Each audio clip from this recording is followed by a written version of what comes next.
This is a spectra, and this spectra is basically uh, an EEG spectra. Each electrode, we call this a Hollywood Squares display. Each electrode's got its own little spot there. Um, and you can see this giant slow feature at CZ. Must be something wrong at CZ. Well, is there? Let's go back and look at the raw EEG. This EEG is actually somebody who's got a sleep problem. They start out awake with alpha in the back of the head, the nice rhythm, 10 oscillations or so in the back of the head. You can see very nice alpha. It's not really big up front, but as we go into the EEG, the alpha up front starts to be more organized and the alpha at the back start to fall apart. The early stages of stage 1 sleep are anteriorizing alpha.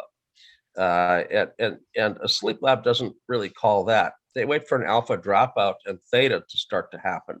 This is drowsiness in a sleep lab, stage 1 drowsiness, alpha dropout and theta happening. They woke up again, but they doze back off. As we get going in this, they'll drop into stage 2. Stage 2 is sleep. Stage 1 sleep is actually just drowsiness. People drive cars in the stage 1 drowsiness.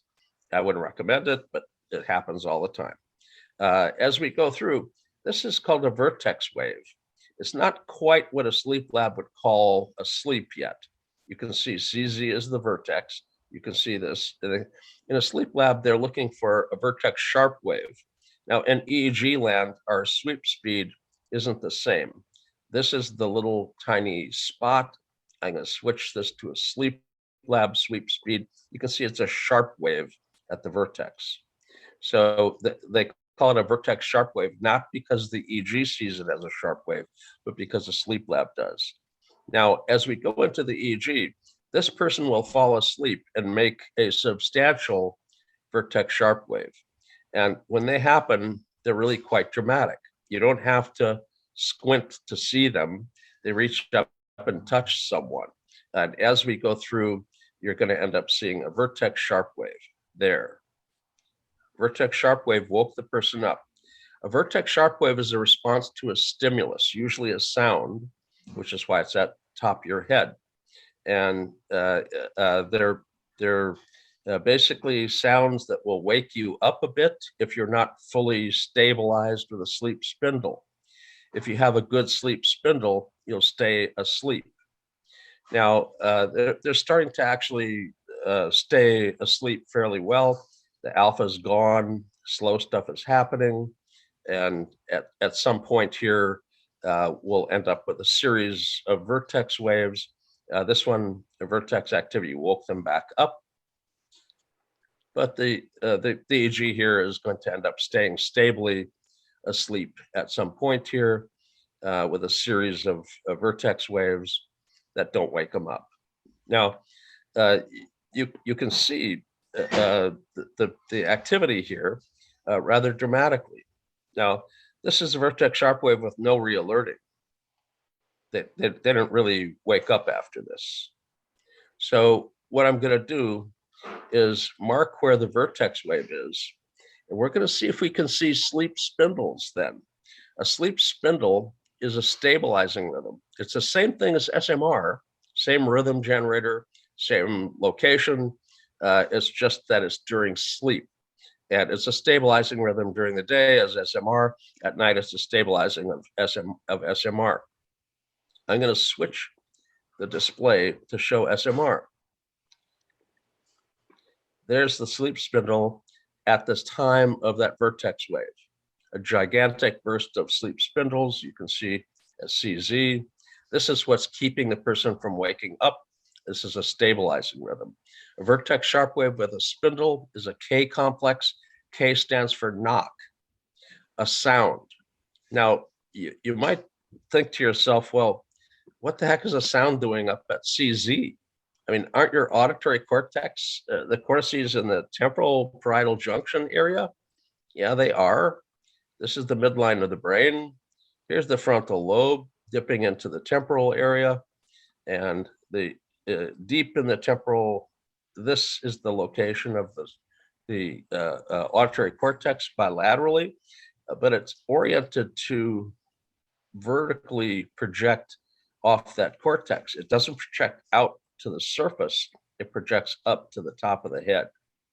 And electrical recordings of auditory brainstem, auditory event-related responses in babies to see if they're deaf, they put electrode on CZ. And you think, well, what's the electrode up there for? Well, it's because of the orientation of the pyramidal cells in the auditory cortex. They project to the top of the head. So that's why we see the big vertex sharp wave up there, not in the temporal area of the primary vertex, primary cortical area of auditory perception. So the vertex sharp wave ends up indicating the individual has dozed off into stage 2. Stage 3, 4, which is slow wave sleep, comes later. Very seldom are you going to record that during a 20 or 30-minute study. If you do, the person's got a really, really bad sleep study. If you fall asleep to stage 2 before 300 seconds, and you can see the vertex sharp wave that happened at this point is before 300 seconds, we saw some even earlier. So this person needs to go to a sleep lab to find out why they can't stay awake during the day. This is a disorder of excessive sleepiness during the day. We have to rule out restless leg, apnea, circadian rhythm issues. I mean, we have to rule out a treatable sleep disorder. The last thing you want to do is what my business partner, my last business partner, we had a sleep lab together. He went to bed without his CPAP on, and he passed in his sleep. Not paying attention to apneas can kill you. So I would recommend when you see somebody who cannot stay awake during the day, that you have to get them to a sleep lab to find out why they're not sleeping at night. If it's an apnea, they have to treat it effectively. They can't ignore it because it can be a fatal mistake. Anyway, Jay, hold on a second. Is this a profile of apnea that you're showing us? What's that? Is this a profile of apnea that you're showing us? No, this is a profile of an inability to stay awake, which could be driven by apnea, could be driven by restless leg, could be driven by circadian rhythm. What would apnea look? Do we have an EEG marker for apnea? Well, the EEG isn't going to show the apnea itself. You'd end up having to measure airflow and respiratory attempt. There's 2 kinds of apnea generally. Central apnea, where the brain is not telling your body to breathe. And for that, you have to have a CPAP device, or CPAP or BiPAP or AutoPAP. Preferably the BiPAP or AutoPAP, because CPAP is a little bit hard to tolerate for some people. It's a constant airflow. If you've ever been a young kid standing up in the back of a pickup, you know it's hard to breathe with a breeze in your face because you have trouble exhaling. Well, CPAP is kind of like that experience for some people. If you duck behind the cab so you don't have the breeze in your face, then you can exhale and breathe again. But of course, you want to stand up and watch the view. So, but the issue in this case is the inability to stay awake, basically. And the inability to stay awake ends up being the big issue during the day. People that have sleep disorders show up during the day. If you have insomnia and you can't fall asleep well, that doesn't get covered by a sleep lab. If you go to a sleep lab saying, "Doc, I can't sleep at night," they'll basically tell you to go see your doctor for a sleeping pill. They can't get reimbursed for the study. If you can't stay awake during the day, that's the kind of patient they'd get paid for. Okay. So, and if you have insomnia, you'll swear to God, that's a sleep disorder. It is disordered sleep, but in a sleep lab, they don't consider a sleep disorder. It's disordered sleep. And, it's a fine line, but for the sleep lab, it's whether you get paid for the study or not. So if you're complaining about not being able to fall asleep at night or having trouble falling asleep, they're going to have trouble getting paid for your study. If your complaint is I can't stay awake during the day, that's their bread and butter. So it's called DOS, DOS, disorder of excessive sleepiness, and that's what they look for. Now, this person fell asleep before 300 seconds. The standard in a sleep lab is a 300-second, 5-minute. If you go in and they don't know if they can get reimbursed for you, they may apply and get approved for a screening. Now, the screening, they don't hook up for respiratory airflow or strain gauges or body position or anything. They hook up your EEG. They tell you to go lay down and take a nap.